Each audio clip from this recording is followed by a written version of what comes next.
सुन तस्करीमा संलग्न रहेको आशंकामा प्रहरीले थप 4 जना चिनियालाई पक्राउ गरेको छ।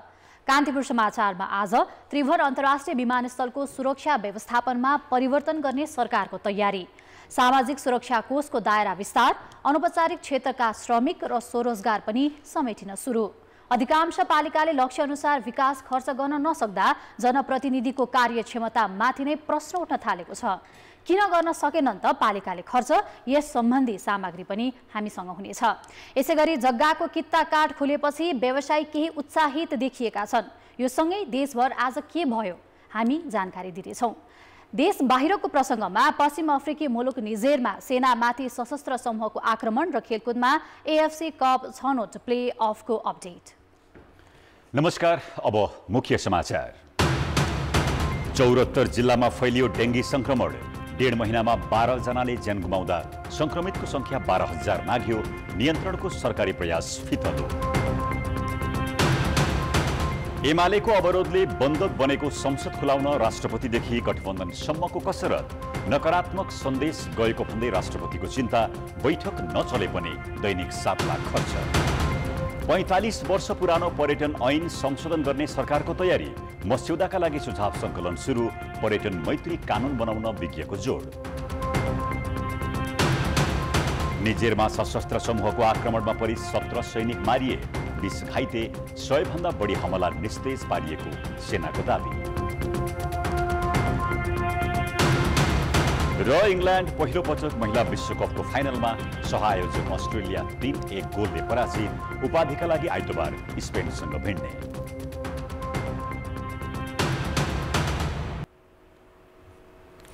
सुन तस्करीमा संलग्न रहेको आशंकामा प्रहरीले थप 4 जना चिनियालाई पक्राउ गरेको छ। प्रहरीको केन्द्रीय अनुसन्धान ब्युरो सीआईबीले सुन तस्करी प्रकरणको अनुसन्धान सुरु गरे यता पहिलो पटक 4 जनालाई पक्राउ गरेको हो। यसअघि नै पक्राउ परेका थुप्तन छिरिङ र दाबासँग सम्पर्कमा देखिएका 4 जनालाई नियन्त्रणमा लिएको सीआईबी स्रोतले जानकारी दिएको छ। पक्राउ परेकाहरू सुन आयातमा प्रत्यक्ष संलग्न देखिएको रेडी ट्रेडर्सको सम्पर्कमा रहेकाहरू भएको बताइएको छ। यसअघि राजस्व अनुसन्धान विभागले चिनिया मूलका बेल्जियम नागरिक दाबा पक्राउ परेपछि उनको सम्पर्कमा देखिएका केही चिनियालाई अध्यागमनको कालो सूचीमा राखेको थियो। विभागको कालो सूची अनुसार गत साता विमानस्थलबाट बाहिरिन लागेका 2 जना चिनिया पक्राउ परे पनि सीआईबीले उनीहरूको संलग्नता नदेखिएको भन्दै छाडेको थियो। विमानस्थल सुन तस्करी प्रकरणमा हालसम्म 17 नेपाली सहित 22 जना पक्राउ परिसकेका छन्। प्रधानमन्त्री पुष्पकमल दाहालले त्रिभुवन अन्तर्राष्ट्रिय विमानस्थलको सुरक्षा व्यवस्थापनमा परिवर्तन गर्ने बताएका छन्। प्रधानमन्त्री दाहालले त्यसका लागि सुझाव दिन विज्ञसहितको सरोकारवाला रहेको कार्यदल गठन गर्ने बताएका हुन्। विमानस्थलको सुरक्षा व्यवस्था र सरकारले चाल्नुपर्ने रणनीतिका विषयमा आज सिंहदरबारमा भएको छलफलमा प्रधानमन्त्री दाहालले कार्यदल गठन गरेर अघि बढ्ने बताएका हुन्। कार्यदलले दिएको सुझावका आधारमा विमानस्थलको सुरक्षा व्यवस्थामा व्यापक हेरफेर गरिने उनको भनाइ छ। कार्यक्रममा अर्थमन्त्री प्रकाश शरण महतले सुरक्षा व्यवस्था प्रभावकारी बनाउन राज्यका निकायहरूबीच समन्वय हुनुपर्ने बताए। कार्यक्रममा रक्षा र गृह मन्त्री सहित मुख्य सचिव, प्रधान सेनापति, गभर्नर लगायत सहभागी बनेका थिए। यसैगरी अध्यागमन विभाग, सम्पत्ति शुद्धिकरण, राजस्व अनुसन्धान र भन्सार विभागका महानिर्देशक लगायत पनि सहभागी बनेका थिए। बालवाटार स्थित ललिता निवास जग्गा प्रकरणमा पक्राउ परेकालाई थप 5 दिन हिरासतमा राख्न अदालतले अनुमति दिएको छ। काठमाडौँ जिल्ला अदालतले कृत्य र सङ्गठित अपराधको आरोपमा पक्राउ परेकाहरूलाई थप 5 दिन हिरासतमै राखेर अनुसन्धान गर्न प्रहरीलाई अनुमति दिएको हो। तत्कालीन मालपोत प्रमुख धर्म गौतम र समर्जन कम्पनीका पूर्व प्रमुख लोकहरि घिमिरेलाई भने स्वास्थ्यको कारण हिरासत बाहिरै राखेर अनुसन्धान गर्न पनि अदालतले भनेको छ। त्यस्तै सर्वोच्च अदालतको आदेशपछि तत्कालीन प्रधानमन्त्रीहरू माधव कुमार नेपाल र बाबुराम भट्टराईमाथि अनुसन्धान गर्नुपर्ने सीआईबी उनीहरूको बयान लिन अलमलमा छ। अख्तियारले नीतिगत निर्णय भन्दै मुद्दाबाट जोगिएकाहरूलाई के गर्ने भन्नेमा महान्यायाधिवक्तासँग परामर्श गरेर अगाडि बढ्ने सीआईबीको तयारी छ। यसअघि समर्जङ कम्पनीको नाममा रहेको 3 रोपनी जग्गा गुठीमा लैजान भूमिका खेलेको भन्दै पूर्व मुख्य सचिव लीलामणि पौडेलसँग भने सीआईबीले बयान लिइसकेको छ। 60 दिनभित्र मुद्दा लगिसक्नुपर्ने सीआईबीसँग अब करिब 10 दिनको मात्रै समय बाँकी छ। धरानमा डेङ्गीका कारण 9 वर्षीय एक बालकको मृत्यु भएको छ। यो सँगै यो वर्ष डेङ्गी संक्रमणबाट मृत्यु हुनेको संख्या 12 पुगेको छ। 2 दिन अघि ज्वरो आएका बालकलाई धरानको बीपी कोइराला स्वास्थ्य विज्ञान प्रतिष्ठान पुर्याइएको थियो। बीपीमा सघन उपचार कक्ष खाली नभएको बताइएपछि विराटनगर स्थित विग अस्पताल रिफर गरिएका बालकको मृत्यु भएको धरान महानगरपालिका स्वास्थ्य महाशाखा प्रमुख उमेश मेहताले बताए। धरानमा परीक्षण गर्ने मध्ये अहिले 71% भन्दा बढीमा संक्रमण पुष्टि हुने गरेको छ। धरानका 20 वडामा घर घरै डेङ्गीका बिरामी छन्। संक्रमित बढ्दै गएपछि बीपी कोइराला स्वास्थ्य विज्ञान प्रतिष्ठानलाई बिरामीको चाप थेक्न गाह्रो भएको छ। निजी क्लिनिकमा पनि बिरामीको निकै चाप छ। अधिकांश वडा कार्यालयले आफ्नै पहलमा स्वास्थ्य शिविर सञ्चालनमा ल्याए पनि पर्याप्त हुन सकेको छैन। तीनै तहका सरकारबीच प्रभावकारी समन्वय नभएका कारण महामारी नियन्त्रण हुन सकेको छैन। डेङ्गी नियन्त्रणका लागि सङ्घ, प्रदेश र स्थानीय तहको भूमिकासहित सरकारले कार्ययोजना बनाए पनि संक्रमण नियन्त्रण गर्न कठिनाई देखिएको छ। सरकारले डेङ्गी रोग नियन्त्रण, रोकथाम तथा व्यवस्थापन सम्बन्धी रणनीति 2019मा टेकेर आर्थिक वर्ष 2080-81 का लागि कार्ययोजना बनाएको थियो। तर 1.5 महिनाको अवधिमा मात्रै देशभर संक्रमितको संख्या 12,000 नाघेको छ भने 12 जनाको मृत्यु भइसकेको छ। सबैभन्दा बढी संक्रमण सुनसरी, मोरङ, धादिङ, झापा र कास्कीमा देखिएको छ। यता सङ्घीय सरकारले भने डेङ्गी नियन्त्रणमा स्थानीय र प्रदेश सरकारको भूमिका ठूलो हुने भन्दै पन्छिन्छ। सरकारले यसका रणनीतिहरू, यसका विधिहरू, यसका अन्य पक्षहरू तह गर्छ भने त्यसलाई इम्प्लिमेन्ट गर्ने चाहिँ कामहरू चाहिँ अहिले हामीले यो स्थानीय सरकार अथवा प्रदेश सरकारहरूले गर्ने गर्छ। र अझै पनि के भन्न चाहन्छु भन्दाखेरि यदि समुदायको सहभागिता भयो भने सहभागिता गरेर उहाँले हामीले बुझाउन सक्यौँ भने डेङ्गीको बिरामीको प्रकोपलाई चाहिँ हामीले न्यूनीकरण चाहिँ गर्न सक्छौँ। डेङ्गी संक्रमण हालसम्म 74 जिल्लामा फैलिएको छ। डेङ्गी संक्रमणको जोखिम हरेक वर्ष देखिन सक्ने भएकाले यसको नियन्त्रणका लागि बहुवर्षीय कार्ययोजना र रणनीति बनाउने गृह कार्य भइरहेको एपिडेमियोलोजी तथा रोग नियन्त्रण महाशाखाले जनाएको छ। राष्ट्रिय मानव अधिकार आयोगले डेङ्गी नियन्त्रणलाई प्राथमिकतामा राखेर काम गर्न सरकारको ध्यानाकर्षण गराएको छ।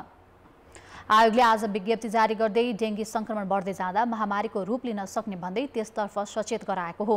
आयोगले नागरिकको स्वास्थ्य सम्बन्धी हकको संरक्षण एवं जीवनको अधिकार सुनिश्चित गर्न डेङ्गी फैलाउने लामखुट्टेको लार्भा खोज्ने र नष्ट गर्ने अभियानमा तीनै तहका सरकारबीच प्रभावकारी समन्वय र सहकार्यका लागि आग्रह गरेको हो। तीनै तहका सरकारको सहकार्य समन्वय हुनुपर्छ भनेर चाहिँ कतिपय कुराहरू त सबैमा नसकिने धेरै कुराहरूमा संविधानकैमै पनि व्यवस्था गरेको छ। सरकारको चाहिँ कुन सरकारको के अधिकार र कसरी समन्वय गर्ने भन्ने कुरा, तर पर्याप्त चाहिँ समन्वय भएको चाहिँ देखिँदैन। एउटाले अर्कालाई देखाउने, अर्काले अर्कोलाई देखाउने, त्यो खालको अर्काको मुख ताक्ने खास गरी होइन। यस्तो कारणले गर्दाखेरि चाहिँ नि यो डेङ्गु रोग नियन्त्रणमा चाहिँ त्यति धेरै चाहिँ प्रभावकारी कदम चालेको चाहिँ देखिँदैन। यस्तै सरसफाई, जनचेतना लगायतका कार्यलाई प्राथमिकताका साथ अगाडि बढाउन सङ्घीय सरकार, प्रदेश सरकार र स्थानीय तहलाई आग्रह गरेको छ। पछिल्लो 1 महिनामा बिरामीको संख्या तीव्र रूपमा बढिरहेको अवस्थामा रोग नियन्त्रण तथा रोकथामका लागि जिम्मेवार निकाय संवेदनशील हुन नसक्दा नागरिकको जीवन नै जोखिममा परेको आयोगको भनाइ छ। अब जनमतको अन्तिम परिणाम। जनमतमा हिजो हाम्रो प्रश्न थियो, नेपाली श्रमिकका गन्तव्य मुलुकसँग श्रम सम्झौता गर्न किन ढिलाइ भएको होला? एक गन्तव्य देशको आनाकानी, बी कूटनीतिक पहल पुगेन र सी श्रमिकका मर्का नबुझेर। जनमतको अन्तिम परिणाम यस्तो छ, एक गन्तव्य देशको आनाकानीमा 13%, बी कूटनीतिक पहल पुगेनमा 68% र सी श्रमिकका मर्का नबुझेरमा 19% मत प्राप्त भएको छ। अब आजको प्रश्न। जनमत। डेङ्गी नियन्त्रण गर्ने सरकारी प्रयास किन प्रभावकारी नभएको होला? ए समन्वय अभाव, बी जनशक्ति अपुग र सी सचेतना कमी। जनमतको अन्तिम परिणाम भोलि साँझ 8 बजेको कान्तिपुर समाचारमा प्रसारण गर्नेछौँ। कृपया NEWS न्युज स्पेस AB वा सी टाइप गरी 34001मा SMS गरी आफ्नो मत व्यक्त गर्नुहोला। कोशी प्रदेशको सुनसरीमा डेङ्गी महामारी फैलिएको छ। यसै विषयमा थप जानकारी दिन कोशी प्रदेशबाट सहकर्मी महाप्रसाद खतिवडा प्रत्यक्ष सम्पर्कमा छन्। महाप्रसादजी, कोशी प्रदेशमा डेङ्गी संक्रमणको पछिल्लो अवस्था कस्तो छ? रुबिनाजी, निश्चय पनि पछिल्लो समयमा चाहिँ डेङ्गुको संक्रमण चाहिँ बढेको छ। विशेष गरी सुनसरीमा चाहिँ बढी संक्रमित भेटिएका छन्। डेङ्गुका बिरामीहरू धेरै छन्। त्यहाँ 12 जनाको मृत्यु भइसकेको छ भने त्यसपछि 1 जना मोरङको मृत्यु भएको छ र बढी डेङ्गुले चाहिँ मारमा परेको जिल्ला भनेको सुनसरी हो। त्यहाँ विशेष गरी स्वास्थ्य कर्मी अनुसार र सरकारी अधिकारीहरूको भनाइअनुसार चाहिँ सुनसरीमा पानीको अभाव भएको कारणले गर्दा त्यहाँ पानी भण्डारण गर्ने र एक दिन भण्डारण गरेको पानी धेरै दिनसम्म चाहिँ राखेर खाने गरेको कारणले गर्दा तिनीहरू चाहिँ राम्रोसँग छोपेर नराख्ने, त्यस्तो अवस्थामा लामखुट्टेले चाहिँ लार्वा चाहिँ उत्पादन गरेर लामखुट्टे बढी भएको कारणले गर्दा त्यहाँ बढी फैलिएको भन्ने छ। र त्यसपछि मोरङ चाहिँ बढी डेङ्गुको बिरामीहरू भएको, डेङ्गुको सङ्क्रमण बढेको चाहिँ जिल्ला पर्छ। त्यसै गरी सङ्खुवासभा, भोजपुर, तेह्रथुम लगायतका जिल्लाहरूमा पनि बढी डेङ्गुको बिरामीहरू चाहिँ भेटिएका छन्। विशेष गरी यो डेङ्गु यो मनसुन सुरु भएर चाहिँ त्यसपछि घाम लाग्ने अवस्थामा चाहिँ बर्सातको पानी चाहिँ जम्मा भएको ठाउँमा त्यसमा लामखुट्टेले लार्वा पारेर त्यो लामखुट्टेले चाहिँ मान्छेलाई टोकेपछि डेङ्गु लाग्ने भएको हुनाले अहिले सरकारी अधिकारीहरूले, सरकारी कार्यालयहरूले चाहिँ यसमा सजग हुन र लामखुट्टेबाट बच्नलाई चाहिँ सर्वसाधारणलाई आह्वान गरिरहेको स्थिति छ। रुबिनाजी, रोकथामका लागि सरकारले के कस्ता प्रयास गरेको छ?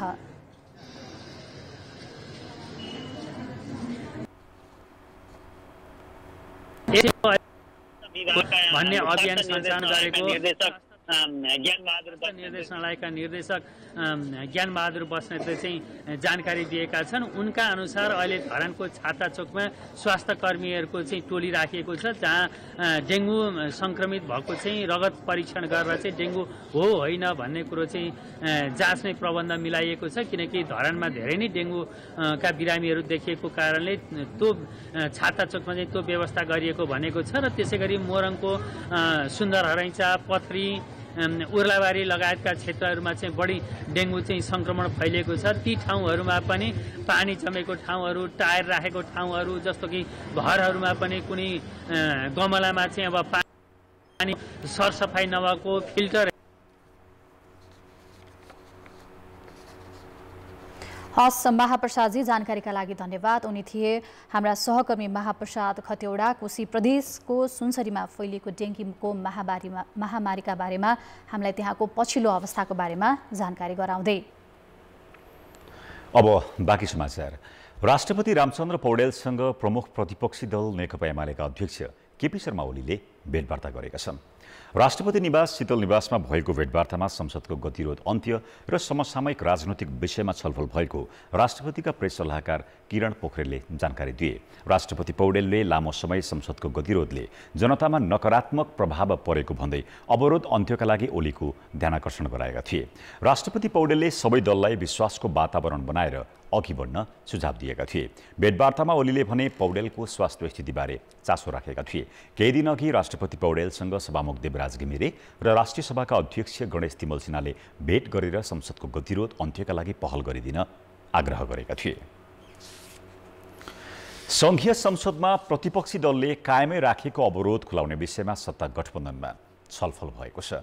प्रधानमन्त्री निवास बालुवाटारमा आज बसेको गठबन्धनका नेताहरूको बैठकले प्रतिनिधि सभाको अवरोध खुलाउन नेकपा एमाले सहित संसदमा रहेका सबै दलसँगको संवादलाई तीव्र बनाउने निर्णय गरेको छ। बैठकमा प्रधानमन्त्री पुष्पकमल दाहाल, नेपाली कांग्रेसका सभापति शेरबहादुर देउबा, एकीकृत समाजवादीका अध्यक्ष माधव कुमार नेपाल लगायतका नेता सहभागी बनेका थिए।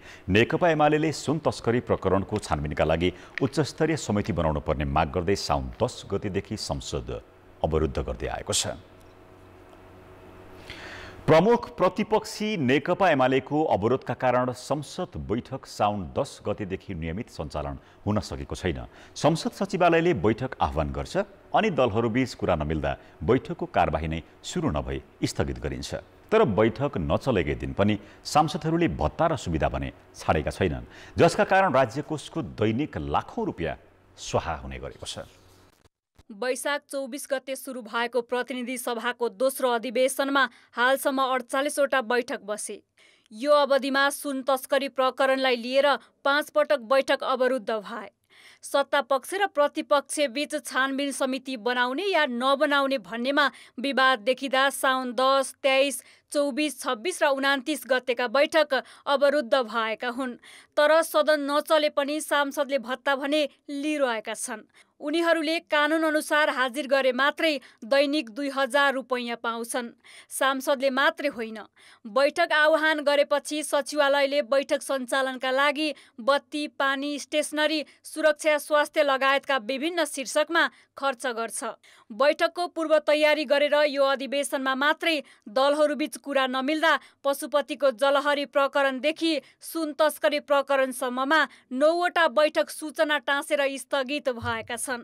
त्यसमा पनि राज्यको रकम खर्च भएको छ। बैठक प्रारम्भ भए पश्चात अथवा सूचनाद्वारा स्थगित नभएको अवस्थामा, त्यो पनि बैठक चल्नुभन्दा अगावै सूचनाद्वारा स्थगित नभएको अवस्थामा बाहेक जब बैठक प्रारम्भ हुन्छ त्यस्तो दिनको नियमानुसार उपलब्ध गराउनुपर्ने भत्ता लगायतको सुविधा उपलब्ध हुन्छन्। एउटा बैठक सञ्चालनका लागि आवश्यक पूर्व तयारीदेखि सांसदलाई उपलब्ध गराउने यातायात र बैठक भत्तासम्म गरेर प्रति बैठक करिब 7 लाख खर्च हुन्छ। यसरी बैठक नै नचले पनि सांसदहरूले भत्ता लिँदा र बैठक स्थगित हुने जान्दा जान्दै पनि बैठक राखेकै कारण राज्य कोषको दुरुपयोग भएको छ।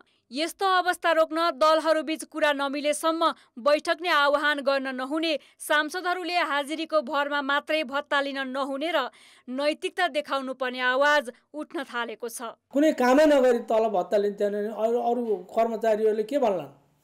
भोलि प्राइभेट सेक्टरले दिन्छ, काम नगरी त प्राइभेट सेक्टर कसैले पैसा दिँदैन।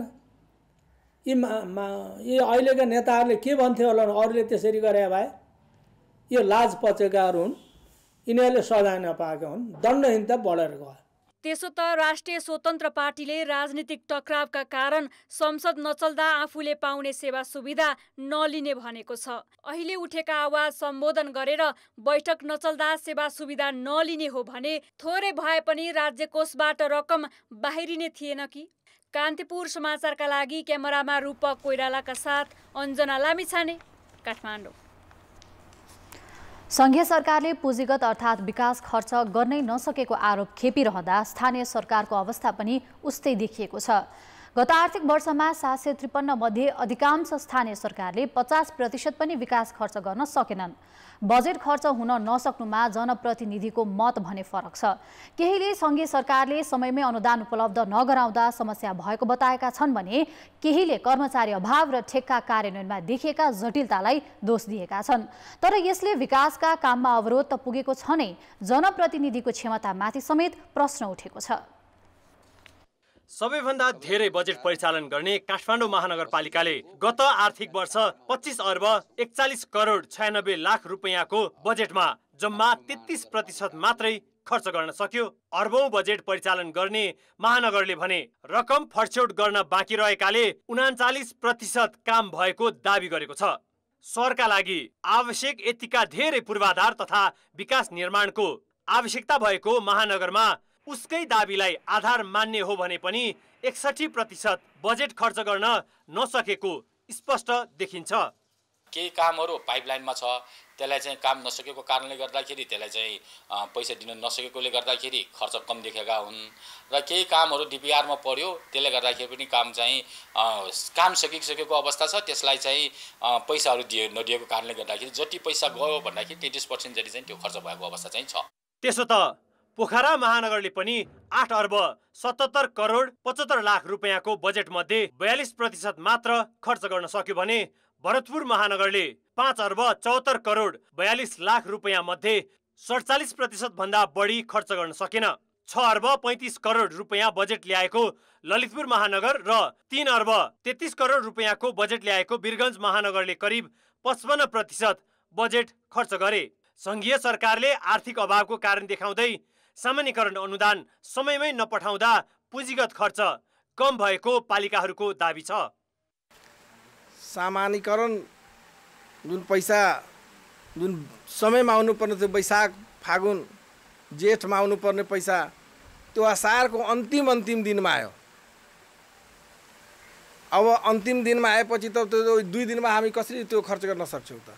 अझै पनि चौथो किस्ताको 10% 40% गएको छैन। आन्दोलन गर्छु भनेर पालिकाले गर्नुपर्ने त्यो ऊ गर्नु पर्यो। हामीले सिफारिस गरेको हामीले माइनेट गरेर नेपाल सरकारले चाहिँ ऊ गर्नुपर्ने भयो हैन, त्यो चाहिँ प्रेसर दिनुपर्ने स्थिति सिर्जना भएको थियो। यस्तो स्थितिमा पालिकालाई ढुक्क गरेर काम गर्ने त परिवेश सिर्जना भएन। त्यसैले गर्दाखेरि यिनीहरूको कार्यक्रमहरू चाहिँ प्रभावकारी हुन सकेन कि भन्ने लाग्छ। त्यसो त जनप्रतिनिधिहरूको अनुभव अभावले योजना तर्जुमा गर्न नसक्दा र ठेक्काको काम समयमा नसक्दा पनि लक्ष्य अनुसार बजेट खर्च हुन सकेको छैन। ठेक्का टेन्डर गएका कामहरू समयमा निर्माण व्यवसायहरूले काम नगर्ने र काम नगरेकालाई हामीहरूले कारबाही प्रक्रिया चाहिँ लिङ्गरिङ हुने, ढिलो हुने, यस्तो कारणले गर्दाखेरि अहिले पुँजीगत खर्च चाहिँ कम देखिएको छ। हामीले जति अपेक्षा गरेका थियौँ त्यो अपेक्षाकृत भएको छैन। सबै पालिकाको अवस्था उस्तै भने छैन। 3 अर्ब 62 करोडको बजेट भएको विराटनगर महानगरले भने 90% र सल्यानको छत्रेश्वरी गाउँपालिकाले 85% बजेट खर्च गरेको छ। हामीले छुट्याएको बजेटको पैसा पनि अब ठेकेदारले काम नगरिदिँदाखेरि झन्डै 10% रकम चाहिँ त्यसमा चाहिँ खर्च हुन सकेन। त्यसले गर्दाखेरि हाम्रो चाहिँ पर्सेन्ट चाहिँ खस्किएको छ। धेरै खस्कियो त भन्न मिलेन। झन् हामी त्यो काम सम्पन्न गरेको भए 90% काम चाहिँ हामी चाहिँ सम्पन्न गर्थ्यौँ भने। कतिपय पालिकाका जनप्रतिनिधिले त कार्यविधि राम्रोसँग बुझ्न नसक्दा पनि बजेट खर्च गर्न सकेका छैनन्। सम्पन्न गर्न नसक्ने आयोजनामा खर्च गर्दा बेरुजु देखिने भएकाले पनि खर्च नगरेको हुन सक्ने जानकार बताउँछन्। अहिले पनि हामीले पालिकाहरूलाई 5 वटा विभिन्न क्षेत्रमा बजेट विनियोजन गर्नुहोस् अथवा त्यहाँ सिलिङ दिनुहोस् भनेका छौँ। तर पनि अहिले पनि वडामा बजेट सिलिङ वितरण गर्ने अथवा ठुला राजनैतिक दलमा कतिजना वडा अध्यक्ष छन् त्यसको आधारमा भावी शान्ति गरे बजेट चाहिँ विनियोजन गर्ने यो प्रणालीले पनि एउटा कागजी यो आयोजनाहरू छाउनु पर्यो। त्यसले पनि काम हुन सकेन। बजेटको प्रक्रिया पुसदेखि नै सुरु हुन्छ। तर गत आर्थिक वर्षमा जनप्रतिनिधिहरू चुनिएर आउँदा जेठ लागिसकेकाले तयारी बिनै बजेट ल्याइएको र ठेक्का प्रक्रिया पुर्याउन नसक्दा बजेट कार्यान्वयन हुन नसकेको केही पालिकाको गुनासो छ। तर कुनै पालिकाले 85% खर्च गर्ने र कसैले 50% पनि पुर्याउन नसक्नुले चाहिँ जनप्रतिनिधिको क्षमतामाथि समेत प्रश्न गर्ने ठाउँ देखिन्छ। कान्तिपुर समाचारका लागि जिल्ला सहकर्मीहरूको सहयोगमा क्यामेरामा पशुपति बुढाथोकीका साथ सुबिन्द्र श्रेष्ठ, काठमाडौँ। अब जनताको आवाज हामीले आज 7 प्रदेशमा सोधेका छौँ। स्थानीय सरकारले योजना अनुसारको बजेट खर्च गर्न किन नसकेका होलान्?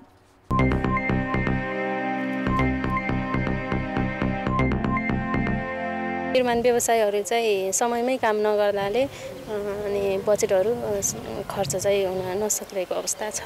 नेतृत्व गर्ने सक्षम पढे लेखेको र एउटा नेतृत्व दिन सक्ने खुबी भएको मान्छे चाहिँ त्यो ठाउँमा नराखेको हुनाले एउटा साधारण एउटा बजेट खर्च पनि सिस्टमेटिक हिसाबले खर्च भएको छैन। केन्द्रका मान्छेहरूको चाहिँ प्रतिनिधिहरूको उनीहरूले आफ्नो आवश्यकताको आधारमा चाहिँ योजना निर्माण गर्दाखेरि चाहिँ त्यो फिल्डमा हिँड्दाखेरि त्यो योजना चाहिँ प्रभावकारी रूपले कार्यान्वयन हुन समस्या देख्यो। गाउँमा अब जनताहरूले अब थाहा हुनुहुन्न नि बजेटहरू अब कतिपय समयमा आयो के गर्यो भन्ने त्यही कारणले गर्दा पनि योजनाहरूको लागि चाहिँ बजेट हुँदै पनि समयमै ठेक्का प्रक्रिया अथवा निर्माण प्रक्रिया अगाडि नबढ्नु। धेरै कुरा छ नि यसमा, अरूलाई नदिने, आफ्नो मान्छेलाई पार्ने टेन्डर कमिसनको चलखेल धेरै छ। पैसा त आएको छ, नगरेपछि यिनीहरूको कमजोरी हो नि। सरकारले खर्च दिइरहनु भएको छ त पैसा। उनीहरूले अब समयमा योजनाहरू बनाउन नसक्ने समस्याहरू पनि छन्। पालिकामा त बजेटहरू छुट्टाएको हुन्छ होइन, त्यो त खर्च गर्नु पर्यो त। बेलामै उपभोक्ता समिति गठन गर्ने, उपभोक्ता समितिको गठन बेलामाथि गर्ने अनि इस्टिमेट प्राविधिकहरूलाई इस्टिमेट समयमै गर्न लगाउने। चैत वैशाखहरूमा चाहिँ गर्ने हुन्छ के अरे, अनि त्यही भएर चाहिँ यो बजेटहरू चाहिँ खर्च गर्न सकिरहेको छैन। यो पुँजीगत खर्चको लागि खर्च गर्नको निम्ति प्राविधिकबाट पनि काम ढिलो भइरहेछ। उनीहरूले इस्टिमेट ढिलो गरिदिने।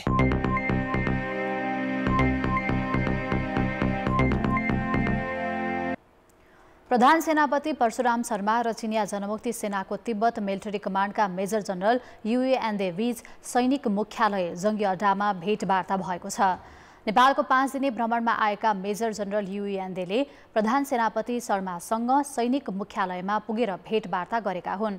भेटमा द्विपक्षीय हित तथा आपसी चासोका विषयमा कुरा भएको सेनाले जनाएको छ।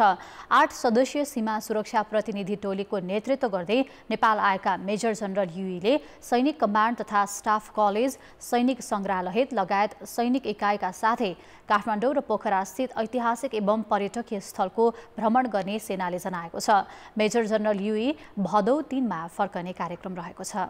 अर्थ र विकास। आन्तरिक पर्यटनलाई आर्थिक क्षेत्रको महत्त्वपूर्ण आधार मानिन्छ, तर विद्यमान पर्यटन ऐनले आन्तरिक पर्यटकलाई नै चिन्दैन। सरकारले 2035 सालमा पर्यटन कानुन बनाउँदा आन्तरिक पर्यटनको अभ्यास र अवधारणा नै थिएन, तर अहिले पर्यटन क्षेत्रको दायरा फराकिलो भएको छ। 10 लाख हाराहारीलाई रोजगारी दिएको पर्यटन क्षेत्रमा हजारौं आबद्ध छन्। फस्टाउँदो पर्यटन क्षेत्रलाई ध्यान दिँदै सरकारले नयाँ पर्यटन ऐन ल्याउने तयारी गरेको छ। पछिल्लो समय नेपालमा आन्तरिक पर्यटन फस्टाउँदो छ। बिदा मनाउन नयाँ ठाउँ जाने प्रचलन बढ्दो छ। घुम्नकै लागि विदेश जाने नेपालीको सङ्ख्या पनि बढ्दै गएको छ। पछिल्लो 1 वर्षमा मात्रै 1,45,000 नेपाली घुम्नका लागि विदेश गएका छन्। तर नेपालको विद्यमान पर्यटन ऐनले भने देशभित्रै वा विदेशमा घुम्न जाने नेपालीलाई पर्यटक मान्दैन। विदेशबाट नेपाल घुम्न आउनेलाई मात्रै पर्यटक मान्ने कानुनी प्रावधानका कारण पर्यटन क्षेत्रले अपेक्षित फड्को मार्न नसकेको जानकारको बुझाइ छ। 2035 सम्म हामीले पर्यटकीय गतिविधि र पर्यटन उद्योगलाई हेर्दाखेरि अन्तर्राष्ट्रिय पर्यटक लागि मात्रै फोकस र उद्देश्य प्रेरित गरिएको थियो र योजनामा हेऱ्यौँ भने विदेशी मुद्रा आर्जन गर्ने स्रोतको रूपमा लिएको थियो। तर अहिले आएर हेर्नुहोस् त, हामी कतिपय उद्योगका सेवाहरू चाहिँ अन्तर्राष्ट्रिय पर्यटकभन्दा पनि आन्तरिक पर्यटकले ओगटेको देख्छौँ र वास्तवमै भन्यो भने पर्यटन उद्योगको सस्टेनेबिलिटी दिगोपन चाहिँ आन्तरिक पर्यटनको विकासमा निर्भर हुन्छ भन्ने रियलाइजेसन भइसकेको छ। अहिले पर्वतारोहण, trekking, rafting, skydive, paragliding, bungee, zip line, giant स्विङदेखि योग तथा धार्मिकसम्मका 2 दर्जन बढी विधामा पर्यटन क्षेत्र विस्तार भएको छ। विस्तारित क्षेत्रलाई पुरानो ऐनले समेट्न नसकेको गुनासो बढेपछि सरकारले नयाँ ऐनको तयारी गरेको हो। संस्कृति, पर्यटन तथा नागरिक उड्डयन मन्त्रालयले तयार पारेको अवधारणालाई अर्थ र कानुन मन्त्रालयले सहमति दिइसकेका छन् भने मन्त्री परिषदले पनि सैद्धान्तिक स्वीकृति दिइसकेको छ। नयाँ ऐनको मस्यौदा तयार गर्न मन्त्रालयले पर्यटन महाशाखा प्रमुख चक्र बुढाको संयोजकत्वमा सुझाव सङ्कलन समिति बनाएको छ। समितिले 1 महिनासम्म पर्यटन क्षेत्रका विज्ञ र व्यवसायीसँग सुझाव लिनेछ। यो सँगै समय सापेक्ष र पर्यटन मैत्री कानुन बनाउने मन्त्रालयको दाबी छ। निश्चय नै सुधारको आवश्यकता थियो। त्यसैले अहिले हामीले चाहिँ यो सबै खालका सुझावहरू सङ्कलन गरेर त्यसलाई समय सापेक्ष पनि बनाउने, समयको माग अनुरूप पनि बनाउने र निजी क्षेत्र र एउटा यसलाई पर्यटन मैत्री पनि बनाउनको लागि नेपाललाई एउटा साँच्चै पर्यटन मैत्री बनाउनको लागि पनि पर्यटन ऐन प्रथमत हामीलाई कानुनै चाहिने अवस्था थियो। त्यसैले त्यही सबै कुराहरूलाई आधार मानेर हामीले नयाँ पर्यटन ऐनको तर्जुमाको प्रक्रिया प्रारम्भ गरेका हौँ। अहिलेको कानुनले विद्यमान प्रविधिलाई समेत समेट्न सकेको छैन। Digital economy, green economy, cashless प्रविधिदेखि पर्यटनका विभिन्न आयामलाई समेत नयाँ ऐनमा समेट्नुपर्ने आवश्यकता छ। पर्यटनका अहिले धेरै आयामहरू छन्, होटलको मात्रै भएन हैन। जस्तो अहिलेको जमानामा अब स्पोर्ट्स टुरिज्म हुन्छ, मेडिकल टुरिज्म हुन्छ, इको टुरिज्म हुन्छ। अब यस्ता कुराहरूलाई माइज टुरिज्म हुन्छ, अब अलि खानाको ग्यास्ट्रोनोमी टुरिज्म हुन्छ हैन। त्यस्ता विभिन्न नयाँ आयाम आइरहेछ। यो नयाँ आयामलाई पनि आउने ऐन नियमले चाहिँ यथेष्ट मात्रामा त्यसले समेट्नु पर्छ। पर्यटन के को लागि एउटा त्यो चाहिँ एड्रेस गर्नै पर्छ है। यदि होइन तपाईँको चाहिँ गोराको टाउको गर्ने हो भनेदेखि है त्यही किसिमले नीति नियम बनाउनु पऱ्यो होइन। अब होइन पैसा कमाउने भने त त्यही किसिमले नीति नियम बनाउनु पऱ्यो होइन। सरकारले चाहिँ पर्यटनबाट पैसा कमाउनुपर्छ भनेर भन्यो भनेदेखि नेपाल पर्यटन बोर्डले पनि उसको पनि ऐन चेन्ज गर्नु पऱ्यो होइन। उसको पनि ऐन त्यसैमा अलाइन गर्नु पऱ्यो होइन। नेपाल वायु सेवा निगमको ऐन चेन्ज गर्नु पर्ला। यो सब कुरा त एड्रेस गर्नु पऱ्यो नि। पर्यटन व्यवसाय पछिल्लो समय उद्योगकै रूपमा विकास भइसकेको छ। कुल गृहस्थ उत्पादनमा पर्यटन क्षेत्रको योगदान 1.78% छ। पर्यटन क्षेत्रमा आएका नयाँ आयाम, विधा र प्रविधिलाई समेट्ने गरी पर्यटन मैत्री ऐन बनाउन सकेमा मात्रै मुलुकले यो क्षेत्रबाट अपेक्षित लाभ लिन सक्छ। कान्तिपुर समाचारका लागि क्यामेरामा विकास जोशीका साथ भरत रावल, काठमाडौँ। सरकारले अनौपचारिक क्षेत्रका श्रमिक र स्वरोजगार व्यक्तिलाई पनि सामाजिक सुरक्षा कोषमा समेट्न सुरु गरेको छ। आज काठमाडौँमा आयोजित समारोहबीच प्रधानमन्त्री पुष्पकमल दाहालले अनौपचारिक क्षेत्रका श्रमिक र स्वरोजगार व्यक्तिलाई सामाजिक सुरक्षा कोषमा समेट्ने अभियान सुरु गरेको औपचारिक घोषणा गरेका हुन्। अनौपचारिक क्षेत्रका श्रमिकलाई 2080 वैशाख 1 गतेदेखि कोषमा समेट्ने गरी सरकारले गत मङ्सिर 25 गते कार्यविधि स्वीकृत गरेको थियो, तर तयारी नपुगेका कारण आज औपचारिक घोषणा गरिएको हो। यसअनुसार स्वरोजगार तथा अनौपचारिक क्षेत्रमा रहेका 58 लाख श्रमिक सामाजिक सुरक्षा कोषमा आबद्ध हुनेछन्। कोषमा आबद्ध हुन चाहने श्रमिकले सरकारले तोकेको न्यूनतम ज्यालाको 20.37% अर्थात् मासिक 1912 रुपैयाँ योगदान गर्नुपर्नेछ। त्यस्तै स्वरोजगारले भने 31% अर्थात् 2909 रुपैयाँ योगदान गर्नुपर्नेछ। 2075बाट सुरु भएको योगदानमा आधारित सामाजिक सुरक्षा कोषमा अहिलेसम्म 18,000 भन्दा धेरै रोजगारदाता कम्पनीका 7,10,000 श्रमिक आबद्ध छन्। गत चैतदेखि सरकारले वैदेशिक रोजगारीमा गएकालाई पनि कोषमा समेट्न सुरु गरेको थियो, जस अनुसार अहिलेसम्म 2,80,000 आबद्ध भइसकेका छन्। यातायात तथा घरेलु श्रमिकले हात पाखुरा चल्दासम्म श्रम गर्ने र शारीरिक अशक्तता भएको खण्डमा आँसु छुवाउँदै रित्तो हात घर फर्किनुपर्ने नियतिमा यो अभियानले गुणात्मक फड्को हान्नेछ, ब्रेक थ्रु गर्नेछ भन्ने मेरो विश्वास छ। कोषमा अहिलेसम्म 40 अर्ब रुपैयाँ जम्मा भइसकेको छ। अनौपचारिक क्षेत्रका सबै श्रमिक कोषमा आबद्ध भए वार्षिक 2 अर्ब भन्दा बढी रकम जम्मा हुने अपेक्षा सरकारको छ। अनौपचारिक तथा स्वरोजगारमा रहेका श्रमिक कोषमा आबद्ध भएपछि औषधि उपचार, स्वास्थ्य तथा मातृत्व सुरक्षा योजना, दुर्घटना तथा अशक्तता सुरक्षा योजना, आश्रित परिवार सुरक्षा योजना र पेन्सन सुविधा पाउनेछन्। सूचीकृत हुन चाहनेले आफ्नो पालिकाको सिफारिस भने अनिवार्य पेश गर्नुपर्नेछ। 2076 देखि औपचारिक क्षेत्रका श्रमिकलाई सामाजिक सुरक्षा कोषमा आबद्ध गरिएको थियो। देशको अर्थतन्त्रलाई थप चलायमान बनाउने भन्दै सरकारले 6 वर्ष अघि जग्गाको किता काठमा लगाएको रोक हटाउने निर्णय गरेपछि व्यवसायी केही उत्साहित भएका छन्। यसले अर्थतन्त्रको आंशिक सुधारमा सहयोग पुग्ने दाबी व्यवसायीको छ। तर अर्थविदहरूले तत्कालका लागि लाभदायी भए पनि वर्गीकरण बिना जथाभावी जग्गा किता काट गर्ने क्रम बढे दीर्घकालमा अर्थतन्त्रकै लागि नकारात्मक असर पार्ने दाबी गरेका छन्। खेतीयोग्य जमिनको जथाभावी प्लटिङ र बिक्री वितरण हुन थालेपछि सरकारले 2074 साउनमा जग्गाको किता काटमै रोक लगाएको थियो। तर पनि अंश बन्डाका नाममा किता काट गर्ने क्रम नरोकिएपछि सरकारले गत वर्ष भू उपयोग नियावली जारी गरेर कृषि र भूमियोग्य जमिन वर्गीकरण नगरी किता काट गर्न नपाउने भन्यो। त्यसपछि टुक्रे बाहेकका जग्गा किनबेच नहुँदा जग्गाको कारोबारमा 26% कमी आएको थियो। अर्थात् आर्थिक वर्ष 2078-79 मा 18,14,000 घर जग्गा कारोबार भएकोमा गत वर्ष यस्तो कारोबार 13,36,000 मा खुम्चियो। मंगलबार बसेको मन्त्री परिषदको बैठकले जग्गाको किता काट खोल्दा यसले आंशिक रूपमा मात्रै कारोबार बन्ने व्यवसायी बताउँछन्।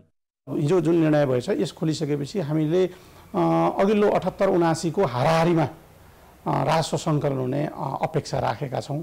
त्यसै गरी तपाईँले भने जस्तो धेरै सहकारीहरूले पनि आफूले डिपोजिट लिने र त्यसका सञ्चालकहरूले ठुलो हिस्सामा चाहिँ आफै लोन चलाएर त्यो पैसा पनि घर जग्गामै लगाएको स्थितिहरू देखिएर विभिन्न समस्याहरू देखिरहेको अवस्था छ। त्यो पनि अब कारोबार खोलेको अवस्थामा सहकारीहरूमा पनि यसको सकारात्मक प्रभाव पर्न सक्छ। घर जग्गा कारोबारमा आएको कमीको प्रत्यक्ष असर सहकारीमा छ। धेरै सहकारीले बचतकर्ताको रकम घर जग्गा कारोबारमा लगाएकाले बचतकर्ताको रकम फिर्ता गर्न सकेका छैनन्। अहिले जग्गाको किता काट फुकुवाबाट आर्थिक कारोबार केही सहज हुने अपेक्षा सरकारले गरेको छ। तर राष्ट्र बैंकले घर जग्गामा धितो बापत ऋण दिने सीमा नबढाउँदासम्म पूर्ण रूपमा चलायमान हुन नसक्ने दाबी व्यवसायको छ। व्यवस्थित ढङ्गले यसको वृद्धि एकदम रेसियोगत रूपमा हुनुपर्छ भन्ने हामी जस्तै बिल्डरको माध्यमबाट चल्ने हो भने यो कन्ट्रोल हुन्छ। तर के छ भने यसलाई किता काट यसै छोडिदिएर गऱ्यो भने त अनाडीले गर्छ। तरकारी बेच्नेले पनि पान बेच्नेले पनि जग्गा गरेपछि उ चाल पाउँदैन। दिनमा 6वटा महिना पनि हुनसक्छ होइन, यो भएकै हो पहिले। त्यस्तो पनि अनियन्त्रित हुन्छ। फेरि ब्रेक लाउँदाखेरि असर पर्छ हामी जस्तै स्वच्छ बिजनेस गर्नेलाई। घर जग्गाको कारोबारमा आएको कमीका कारण सरकारी राजस्व समेत कम उठेको छ। घर जग्गाको किनबेचबाट प्राप्त हुने आम्दानी एक वर्षमै 45% अर्थात् 33 अर्बले घटेको छ। आर्थिक वर्ष 2078-79मा 74 अर्ब राजस्व सङ्कलन भएकोमा गत वर्ष 41 अर्बमा सीमित भएको थियो। कित्ताकाट फुकुवाको निर्णयले केही मानिसलाई गर्जो टार्न सजिलो भए पनि खेतीयोग्य जमिन मासिने हुँदा दीर्घकालमा नकारात्मक असर पर्ने दाबी विज्ञको छ। यो सबै चाहिँ हाम्रो नेपालमा के भने जग्गा चाहिँ यो एक खालको माफिया र दलालहरूको किनबेचको वस्तु भयो र मलाई के लाग्छ भने अहिलेको यो कित्ताकाट अघिल्लो पटक बन्द हुने कुरा वा अहिलेको दुई खोल्ने यो दुवै कुरा चाहिँ यो जग्गा दलालहरूको चाहिँ हालिमली अर्थात् उनीहरूको चलखेलको भन्ने लाग्छ। सायद ती लगानी जोखिममा परेका सहकारी अथवा व्यक्ति अथवा रियल इस्टेटहरूलाई चाहिँ केही राहत त होला, त्यसले चाहिँ बजारमा पैसाको सर्कुलेसन होला। तर देशले दीर्घकालीन रूपमा हो अब रियल इस्टेट पनि एउटा आर्थिक वृद्धि दरको एउटा पार्ट हो, त्यसले पनि संसारभरि त्यसले गर्छ। तर त्यो मात्रै चाहिँ दिगो चाहिँ अर्थतन्त्र चाहिँ त्यसले बनाउन्न। घर जग्गामा बैंकहरूको 5 खर्ब 95 अर्ब लगानी छ। उच्च ब्याज भन्दा पनि कारोबारमा देखेको शिथिलताले यो क्षेत्रमा पछिल्ला दिनमा लगानी बन्न सकेको छैन। अहिले बैंकमा रकम थुप्रिएर बसेको भए पनि घर जग्गाको कारोबारमा सुधार आउन सकेको छैन। कान्तिपुर समाचारका लागि क्यामेरामा विकास जोशीका साथ सुधिल पोखरेल, काठमाडौँ। अब अन्तर्राष्ट्रिय प्रसङ्ग। पश्चिम अफ्रिकी मुलुक निजेरमा सशस्त्र समूहको आक्रमणमा 17 सैनिक मारिएका छन्। मालीको सीमा नजिकै निजेरियन सशस्त्र बलका सैनिकमाथि आक्रमण भएको रक्षा मन्त्रालयले जनाएको छ। टोरेडीको 52 किलोमिटर दक्षिण पश्चिममा रहेको कोटुगु नगर नजिक सेनाको टोलीमाथि आक्रमण भएको हो। रक्षा मन्त्रालयका अनुसार आक्रमणमा 20 सैनिक घाइते भएका छन् भने अन्य सैनिकलाई उद्धार गरेर राजधानी नियामी लगिएको छ। सेना फिर्ता हुने क्रममा अन्य 100 भन्दा बढी आक्रमणलाई निस्तेज पारिएको सेनाले जनाएको छ। अघिल्लो दशक साहेल क्षेत्रमा अल कायदा र इस्लामिक स्टेटको गतिविधिका कारण मध्य माली, उत्तरी बुर्किना फासो र पश्चिम निजेर हिंसाको केन्द्र बनेको थियो। यही कारण सन् 2020 यता तीनै मुलुकमा सैन्य कु भएका छन्। पछिल्लो पटक निजेरमा सेनाले सत्ता हातमा लिँदै राष्ट्रपति मोहम्मद बाजुमलाई अपदस्थ गरेको छ। दक्षिण पूर्वी निजेर पनि नाइजेरियाबाट प्रवेश गरेका सशस्त्र समूहको निशानामा छ। खेलकुद समाचार। नमस्कार, कान्तिपुर खेलकुद समाचारमा स्वागत छ। मलेसियामा हुने आइसिसी टी20 महिला विश्वकप एसिया छनौट प्रतियोगितामा सहभागी हुने नेपाली महिला क्रिकेट टिमको आज बिदाई गरिएको छ। नेपाल क्रिकेट संज्ञानले केन्द्रीय कार्यालय मूलपानीमा महिला टोलीको बिदाई गरेको हो। वर्षाका कारण त्रिवी क्रिकेट मैदानमा अभ्यास गर्न सहज नभएपछि नेपाली टिम 12 दिन अघि नै मलेसिया प्रस्थान गर्दैछ। मलेसियामा नेपालले 4 देश सम्मिलित सिरिज र 1 अभ्यास खेल पनि खेल्नेछ। मलेसियामा 3 दिनको अभ्यासपछि सुरु हुने सिरिजमा नेपाल सहित हङकङ, कुवेत र आयोजक मलेसिया समावेश छन्। टी20I को मान्यता पाएको सिरिजमा नेपालले भदौ 5 गते हङकङ, 6 गते कुवेत र भदौ 8 गते मलेसियासँग खेल्ने तालिका छ। सिरिजपछि नेपालले थाइल्यान्डसँग पनि टी20 अभ्यास खेल खेल्नेछ। नेपाली टिमका मुख्य प्रशिक्षक सामसङ जङ थापाले नेपालको मुख्य प्रतिद्वन्दी मलेसिया, युएई र थाइल्यान्ड नै रहेको बताएका छन्।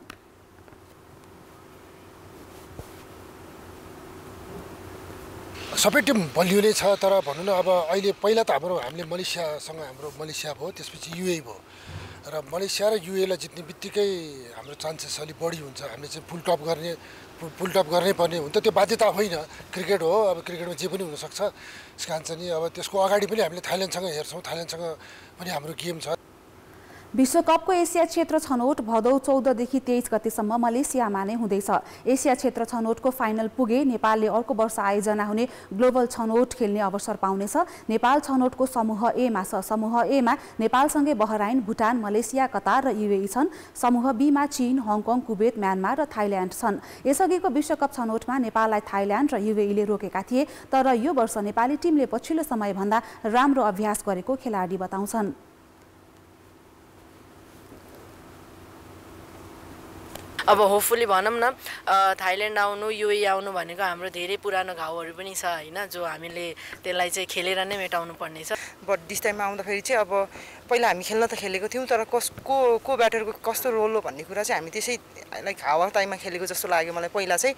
तर अहिले आएर चाहिँ कोचले सबैको गेम हेरेर आफ्नो पोजिसन पनि डिफाइन गरिदिनु भएको छ होइन। सो त्यो वेमा हामीले प्रिपरेसन गरेको छौँ, सो एकदमै हेल्पफुल भएको छ। नेपाली महिला टिम भोलि मलेसिया प्रस्थान गर्नेछ। यसअघि नेपालले गत जुनमा मलेसियामै 5 खेलको सिरिज खेलेको थियो। त्यो सिरिज नेपालले 3-2 जितेको थियो। त्यसपछि नेपालले इमर्जिङ टिम्स एसिया कपमा भारत ए र पाकिस्तान ए सँग खेलेको थियो।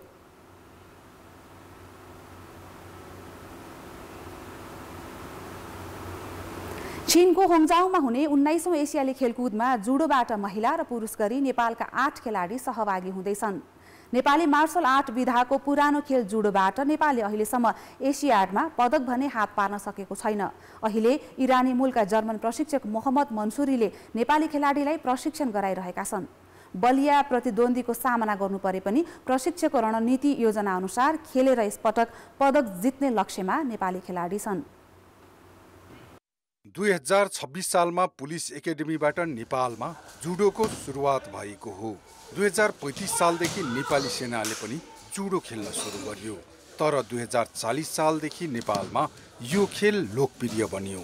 सन् 1994 मा भारतको बेङ्गलोरमा भएको 7औं दक्षिण एसियाली खेलकुदमा नेपालले 4 स्वर्ण हात पार्दा 3 स्वर्ण जुडो खेलाडीले नै दिलाएका थिए। शिलोङमा भएको 12औं सागमा पनि फुपू लामु शेर्पाले जुडोबाटै स्वर्ण दिलाइन् भने 13औं सागमा घरेलु म्याटमै पुनम श्रेष्ठ र देविका खड्काले स्वर्ण जिते। एसियाडमा अहिलेसम्म नेपालले पदक जित्न नसके पनि यसपटक प्रशिक्षक मन्सुरीले खेलाडीलाई प्राविधिक र रणनीतिक रूपमा तयार पारिरहेका छन्। Judo is very difficult in Asia, in world very difficult. In Asia, very good team. Nepalese player in Asian Games, maybe 1 player, 2 player chance, maybe. Only chance, not 100% result. एसियाडका लागि बन्द प्रशिक्षणमा रहेका 8 मध्ये 3 खेलाडी नयाँ छन्। बाँकी 5 जना अन्तर्राष्ट्रिय प्रतियोगिताको अनुभव हासिल गरिसकेका छन्।